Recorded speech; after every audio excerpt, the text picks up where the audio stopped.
ప్రియ దేవుని బిడ్డలారా, వాక్యపాఠం ప్రారంభించకముందు ఓ చిన్న కథ చెప్తాను వినండి. యేసు శిలువ మరణం దేవునికి మహిమ. యేసు శిలువపై చనిపోయాడు అనగానే పరిశుద్ధాత్మ మన హృదయంలో స్తుతి స్తోత్రములు ధ్వనించేటట్లు చేస్తాడు. శిలువ మీద యేసు ప్రేమను మనం చూస్తాము. చెప్పశక్యము కాని దేవుని వరమే యేసుక్రీస్తు. అనగనగా ఒక గొప్ప చిత్రకారుడు యేసు శిలువ వేతను ఓ గొప్ప చిత్రపటంలో చక్కగా అర్థవంతంగా వ్యక్తీకరించాడు. క్రూరమైన శిలువ మీద యేసుక్రీస్తు అనుభవించిన యాతన కన్నులకు కట్టినట్లు చిత్రీకరించాడు. యేసు శిలువ చుట్టూ అనేక మంది జనులు గుమికూడి ఉన్నారు. వారి ముఖ కవళికలను చిత్రకారుడు స్పష్టంగా చూపగలిగాడు. అదే చిత్రలేఖనంలో ఆ చిత్రకారుడు ఆ జనం మధ్య తనను కూడా చూపుతూ చిత్రం గీచాడు. ఆ శిలువ నీడ అంచున తాను నిలిచి ఉన్నాడు. ఆ కింద ఈ మాటలు రాశాడు: నేను కూడా అక్కడే ఉన్నాను. శిలువ వెయ్యి అని అరిచిన వారి గొంతుల్లో నా గొంతు కూడా ధ్వనిస్తోంది. ఆయనను శిలువ వేసిన చేతుల్లో నా చేతులు కలిసి ఉన్నాయి. బాలలు, శిలువ వేత పాపపు నీడ అంచున మనమందరము ఉన్నాము. యేసు మనందరి పాపాల చేత ఆవరించబడి అందరి పాపాలను భరిస్తూ శిలువ మీద వేలాడుతున్నాడు. అయితే ఆయన ప్రేమ చేత మన పాపపు చీకటిని పారదోలుతున్నాడు. యెషయా 53:5 మన అతిక్రమ క్రియలను బట్టి ఆయన గాయపరచబడ్డాడు, మన దోషములను బట్టి నలగొట్టబడ్డాడు. మన సమాధానార్థమైన శిక్ష ఆయన మీద పడింది. ఆయన పొందిన దెబ్బల చేత మనకు స్వస్థత కలిగింది. దేవునికి స్తోత్రం. సరే, మనమిప్పుడు యోబు గ్రంథం 20-21 అధ్యాయాలు వినబోతున్నాము. మొదట యోబు 20వ అధ్యాయం 1 నుండి. అప్పుడు నయమాతీయుడైన జోఫరు ఈలాగున ప్రత్యుత్తరమిచ్చాడు. జోఫరు అంచనా అంతా లోపభూయిష్టమైనది. యోబు దుష్టుడని, వేషధారి అని జోఫరు మాట్లాడుతున్నాడు. అతని తీర్పునకు ఇదే ఆధారం. యోబు కొంతకాలం భక్తుడిగా నటించిన వేషధారి అంటున్నాడు. యోబు నీతిమంతుడు కానే కాడు అనేది జోఫరు వాదం. యోబును శిక్షించడానికే దేవుడు అతనికి ఉన్న ఆస్తిపాస్తులన్నిటినీ తొలగించాడు. యోబు పడుతున్న కష్టాలకు కడగండ్లకు కారణం అతని దుర్మార్గమే, అతని భక్తిహీనతే అని జోఫరు వాదిస్తున్నాడు. యోబు, నీవు ఏమేమో మాట్లాడావు. దానికి నా దగ్గర ప్రత్యుత్తరం సిద్ధంగా ఉన్నది. నాకు అవమానము కలుగజేసే నిందను నేను విన్నందుకు నా మనోవివేకము తగిన ప్రత్యుత్తరం సిద్ధపరిచి ఉన్నది. దుష్టులకు విజయము కొద్ది కాలమే ఉంటుంది. భక్తిహీనులకు సంతోషము ఒక్క నిమిషం మాత్రమే ఉంటుంది. ఆది నుండి నరులు భూమి మీద ఉంచబడిన కాలము మొదలుకొని ఇలాగే జరుగుతున్నదని నీకు తెలియదా? 6 వారి ఘనత ఆకాశమంత ఎత్తుగా పెరిగినా, మేఘములంత ఎత్తుగా వారు తల ఎత్తినా, తమ మలము నశించే రీతిగా వారెన్నటికీ ఉండకుండా నశిస్తారు. వారిని చూచిన వారు వారేమయ్యారు అని అడుగుతారు. తల ఎగసిపోయేటట్లు వారు గతించి కనబడరు. రాత్రి స్వప్నము దాటిపోయినట్లు వారు తరిమివేయబడతారు. జాగ్రత్తగా వినండి. జోఫరు ఈ విధంగా యోబు మీద ధ్వజమెత్తుతున్నాడు. అయినా కొన్ని చక్కని మాటలు అతని నోటి నుండి వెలువడుతున్నాయి. దుర్మార్గుల జీవితాలు ఎలా అంతరిస్తాయో చెబుతున్నాడు. పాపమనేది పాపికి ఎంతో సరదా అనిపించవచ్చు. అబద్ధాలు, దొంగతనం, ఇతరులను పీడించడం మొదలైన వ్యాసంగాలు వాటిని అభ్యసించే వారికి అసహ్యమనిపించవు. పైగా వీరు మరీ బరితెగి బజారున పడతారు. అక్రమంగా సంపాదించిన ధనంతో ఎంతో కాలం సుఖంగా గడుపుతారు. వారి మనస్సాక్షి మొద్దుబారిపోతుంది. అయితే దేవుని న్యాయమైన తీర్పు పనిచేయడం మొదలవుతుంది. జోఫరు ఒక్క విషయం గ్రహించలేకపోయాడు. కొందరు పాపులకు ఈ లోకంలో ఉండగా దేవుని శిక్ష రాకపోవచ్చు. ధవళ సింహాసనపు తీర్పు వరకు వారి వ్యాజ్యం వాయిదా పడవచ్చు. ఆ తీర్పును మాత్రం ఎవరూ తప్పించుకోలేరు. ఇది నిజం. అంతేకాదు, దుర్మార్గులు దేవుని తీర్పును ఇక్కడ తప్పించుకున్నా అక్కడ తప్పించుకోలేరు. 11వ వచనం. జోఫరు ఇంకా ఉపన్యసిస్తూ అన్నాడు, వారి ఎముకలలో యువశక్తి నిండి ఉంటుంది, అది కూడా మట్టిలో కలిసిపోతుంది. చెడుతనం వారి నాలుకల కింద దాగి ఉంటుంది, వారి నోటికి అది తీయగానే ఉంటుంది. వారి కడుపులో వారి ఆహారం పులిసిపోతుంది, అది నాగుబాము విషంగా మారుతుంది. వారు మింగిన ధనమంతా తిరిగి కక్కివేస్తారు, దేవుడే కక్కిస్తాడు. కట్లపాముల విషం వారు పీల్చుకుంటారు, నాగుబాము నాలుక వారిని చంపుతుంది. తేనె వెన్నపూస ఏరులై పారుతున్నా వారికి సంతోషమనిపించదు. తాము ప్రయాసపడి సంపాదించుకున్నది అనుభవించలేక వారే తిరిగి అప్పగిస్తారు. తమ సంపాదన వారిని సంతోషపెట్టజాలదు. బీదలను ముంచుతారు, బలాత్కారంగా ఇండ్లను ఆక్రమించుకుంటారు. వాటిని అలాగే వదిలేస్తారు, కట్టరు, పూర్తి చెయ్యరు.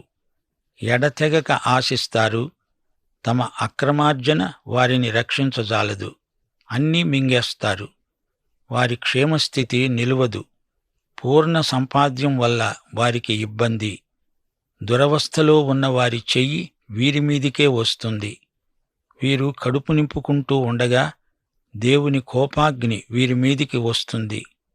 తింటూ ఉండగా వారిపై అగ్ని కురుస్తుంది. ఇనుప ఆయుధం తప్పించుకొని పారిపోతారుగాని ఇత్తడి విల్లు బాణాలను విడువగా అవి వారి దేహాలను చీల్చి బయటికి దూసుకువస్తాయి. వారి శరీరములో నుండి పైత్యపు తిత్తి బయటికి వస్తుంది. మరణభయం వారి మీదికి వస్తుంది. వారి ధననిధులు అంధకారంతో నిండిపోతాయి. అగ్ని రగులుకుంటుంది, దాన్ని ఎవరూ ఊదనక్కర్లేదు. అది అందర్నీ మింగేస్తుంది. గుడారాలలో మిగిలిందాన్నంతా అది కాల్చివేస్తుంది. ఆకాశం వారి దోషాన్ని బయలుపరుస్తుంది, భూమి వారి మీదికి లేస్తుంది. వారి ఇంటికి వచ్చిన ఆర్జన సంపాదన కనపడకుండా పోతుంది. దేవుని కోపదినాన వారి ఆస్తి అంతా నాశనమవుతుంది. ఇది దేవుని వలన జరుగుతుంది. దుష్టులైన నరులకు ఇది ప్రాప్తిస్తుంది. దేవుని వలన వారికి నియమింపబడిన స్వాస్థ్యం ఇదే. విశ్వాసులారా, వింటున్నారా? జోఫరు వేదాంతం ఊకదంపు. ఇది ఇతని చివరి ప్రసంగం. 2వ విడత మొదలైన గోష్ఠీ సభలో ఇతనిది 3వ ప్రసంగం. జోఫరు ఇక మాట్లాడడు, దీనితో ముగింపు. జోఫరు ఆచారవాది. దేవుని ధర్మశాస్త్ర నియమాలను తూచా తప్పకుండా పాటించాలి అంటాడు. జోఫరుకు దేవుని కృపాసనము తెలియదు. తీర్పు, శిక్షావిధి మాత్రమే జోఫరుకు తెలుసు. శాస్త్రీయ కాఠిన్యం నిలువెల్లా నిండిన పండితుడు, మహామహోపాధ్యాయుడు. అయితే ఏమి లాభం? యోబుకు ఇతని తీర్పు మాటలు బాధను ఎక్కువ చేశాయి. తనలో ఉన్న అక్కసు అంతా వెళ్లగక్కాడు. అంత్యోపన్యాసంలో అవాకులు చవాకులు పేలాడు. యోబు, నీవు దుర్మార్గుడివి, దుష్టుడివి, శపితుడివి అంటూ శాపనార్థాలు పెట్టాడు. జోఫరు రాజకీయ నాయకుడుగా మాట్లాడుతూ అన్ని జటిల సమస్యలకు నా దగ్గర జవాబులున్నాయి అంటున్నాడు. అన్ని ప్రశ్నలకు జవాబులు ఇతని జేబులోనే ఉన్నాయట. ఇతని వద్ద గతకాలపు పరిశోధన నాళిక ఉంది. అందులో నుంచి ఏదో వెలికి తీస్తాడట. నాటకీయత ఉట్టిపడేటట్లు తన పాండిత్యాన్ని ప్రదర్శిస్తున్నాడు. జోఫరు, ఏం మాట్లాడావయ్యా? ఈ సంగతులన్నీ యోబుకు తెలుసు. నీవేదో ఊడబొడుస్తానని వచ్చావా? కృపాసహితమైన బోధ నీకు రాదు. తీర్పువాదంతో మనుషులను వేధిస్తావా? యోబును తెగ విమర్శించావే. దేవుడు బలిని కాదు, కనికరాన్ని కోరతాడు గదా. నీ బలి కనికరం లేనిది. కనికరము గలవారు ధన్యులు, వారు కనికరము పొందుతారు. జోఫరు, దేవుని కోపం, దేవుని కనికరం, ఈ రెండిటి సమతౌల్యం నీకు తెలియదు. యోబులాంటి మంచివాడెవరూ లేరని దేవుడంటే, యోబులాంటి దుర్మార్గుడెవరూ లేరని నీవంటావా? దేవుడు వరమిచ్చినా నీవంటి పూజారులు వరమివ్వరు. అంతే. ఇప్పుడు 21వ అధ్యాయంలోకి వచ్చాము. యోబు లేచి జోఫరుకు జవాబివ్వబోతున్నాడు. అతడు తనను తాను సమర్థించుకునే ప్రయత్నం చేస్తున్నాడు. అయితే దేవుని దృష్టిలో అది వృథా ప్రయాస. దేవుడు లేడా యోబును సమర్థించటానికి? యోబు గ్రంథం 21 అధ్యాయం 1 వచనం నుండి, అప్పుడు యోబు ఈలాగు ప్రత్యుత్తరమిచ్చాడు: నా మాట మీరు జాగ్రత్తగా వినండి. నా మాట మీ ఆదరణ మాటకు ప్రతిగా ఉండునుగాక. నాకు సెలవిచ్చిన ఎడల నేను మాట్లాడతాను. నేను మాట్లాడిన తరువాత మీరు అపహాస్యం చేయవచ్చు. విశ్వాసులారా, వింటున్నారా? యోబు జవాబిస్తున్నాడు. దుర్మార్గులకు, దుష్టులకు ధనధాన్యాలుండవు అంటాడు జోఫరు. ఈ అభిప్రాయాన్ని యోబు ఖండిస్తున్నాడు. దుష్టులు కూడా, ఈ లోకంలో ధనధాన్య సమృద్ధి గలవారు ఎందరో ఉన్నారు. దాన్ని బట్టి మనిషి ఆధ్యాత్మికతను, దేవుని సౌజన్యాన్ని కొలవలేము. దేవుడు ప్రతి వ్యక్తిని తన ఇష్టప్రకారం పరీక్షిస్తాడు. భక్తి అనేది బాహిరమైన స్థితిగతులను బట్టి అంచనా వేయకూడదు. అది నీ హృదయ స్థితిని బట్టి ఉంటుంది. 4వ వచనం, నేను మనుష్యుణ్ణి గురించి మనుష్యునితో మొర్రపెట్టుకున్నానా? లేదే. నేను ఎందుకు ఆతురపడకూడదు? నన్ను తేరిచూచి ఆశ్చర్యపడండి. నోటిమీద చెయ్యి వేసుకోండి. నేను దాన్ని మనసుకు తెచ్చుకుంటే నాకేమీ తోచటం లేదు. నా శరీరానికి వణుకు పట్టుకుంది. భక్తిహీనులు ఎలా బతుకుతారు? వారు వృద్ధులై ఎలా బలాభివృద్ధి నొందుతారు?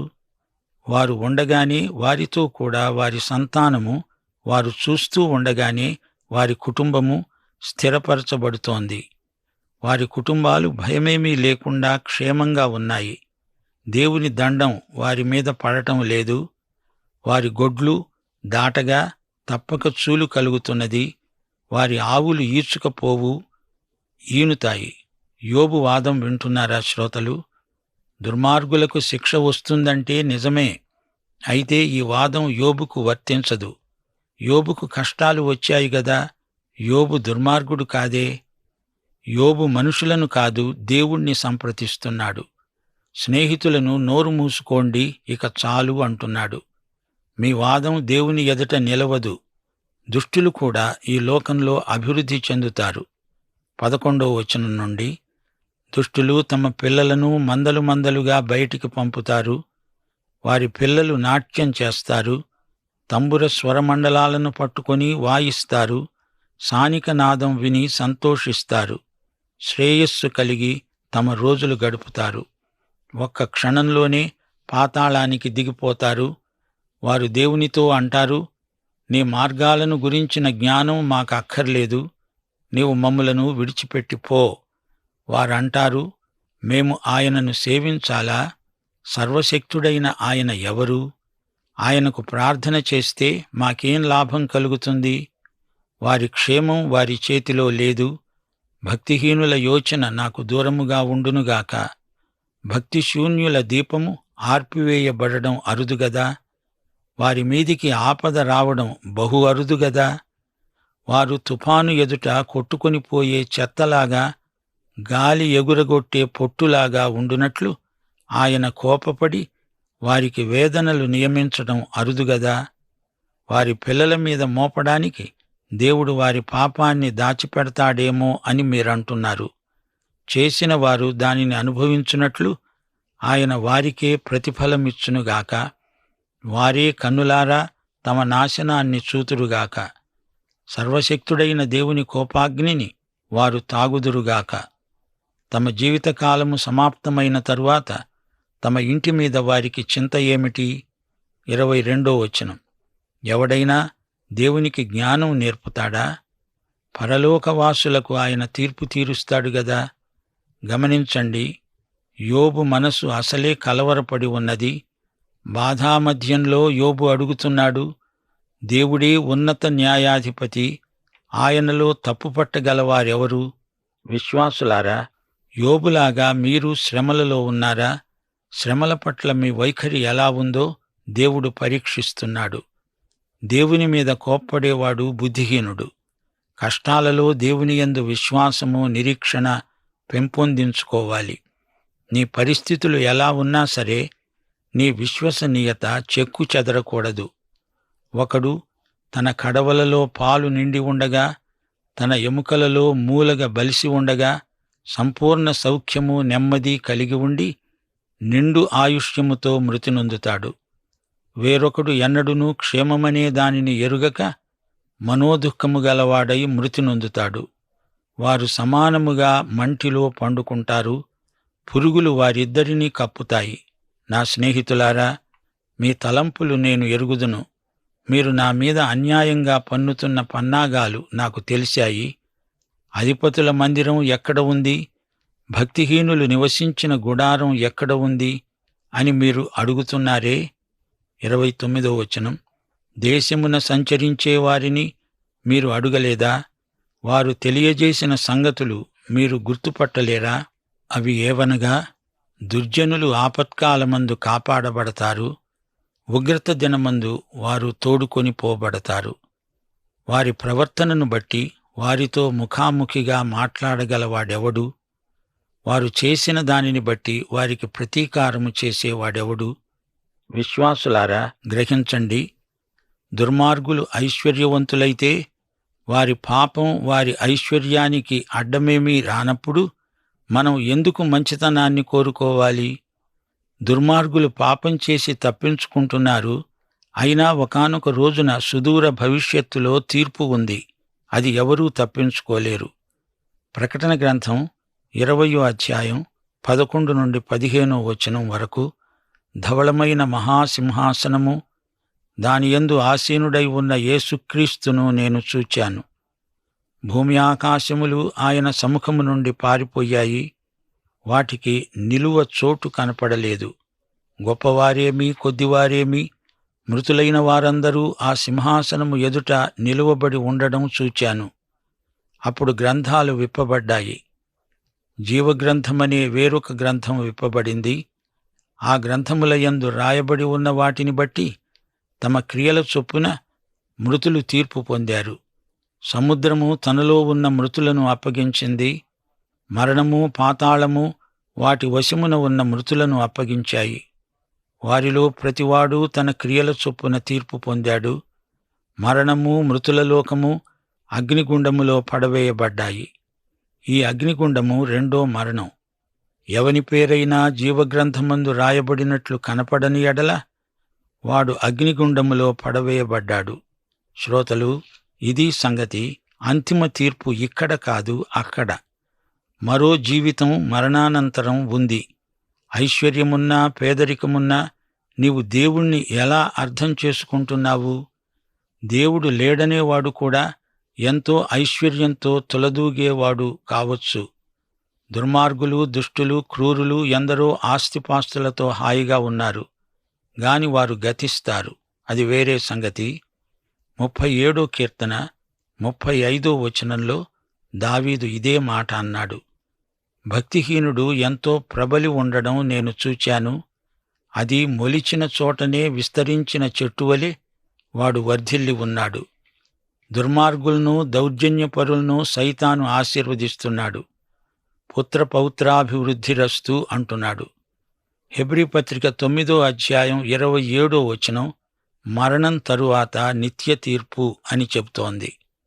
జోఫరుకు యోబు ఇచ్చిన జవాబు సారాంశం ఇదే. మంచి జవాబిచ్చాడు. అయినా యోబు ఇంకా తనను తాను సమర్థించుకోవడం మానలేదు. యోబు స్వనీతి ధోరణిని మానుకోవాలి. అదే దేవుడు అతని నుంచి కోరుతున్నాడు. మనుషుల పట్ల దేవుడు వ్యవహరించే విధానం యోబుకు అర్థం కాదు. యోబు స్నేహితులకు అసలే అర్థం కాదు. తీర్పును గురించి దేవునికి ఎవరూ ఏమీ చెప్పనక్కర్లేదు, నేర్పనక్కర్లేదు. ఆయనకు తెలుసు. జరుగుతున్న వాస్తవిక విషయాలను గ్రహించి సత్యం నేర్చుకోవలసిన వారమే మనమంతా. దేవుని తీర్పులు ఊహాతీతమైనవి, గూఢమైనవి. ఒక మనిషి సంపదలను అనుభవించటానికి అతడు మంచివాడా చెడ్డవాడా అనే విషయానికి ఎక్కడా పొందిక ఉన్నట్లు కనిపించదు అని యోబు ఒప్పుకుంటున్నాడు. కీర్తనలు 73 1 నుండి 14వ వచనం వరకు కొన్ని సత్యాలు గమనించండి. నా పాదాలు జారటానికి కొంచెమే తప్పాయి, నా అడుగులు జారడానికి సిద్ధమయ్యాయి. భక్తిహీనులు నిశ్చింత గలవారై ధనవృద్ధి చేసుకుంటారు. అలాంటప్పుడు నేను నిర్మలుడనై ఉండడం వ్యర్థమే. ఇదే తలంపు యోబు మనసులో నుంచి వెలువడింది. పాఠం సమాప్తం. యేసుక్రీస్తు కృప, యెహోవా దేవుని ప్రేమ, పరిశుద్ధాత్మ నిత్య సహవాసము మనకు నిత్యత్వము వరకు తోడై ఉండునుగాక. ఆమేన్.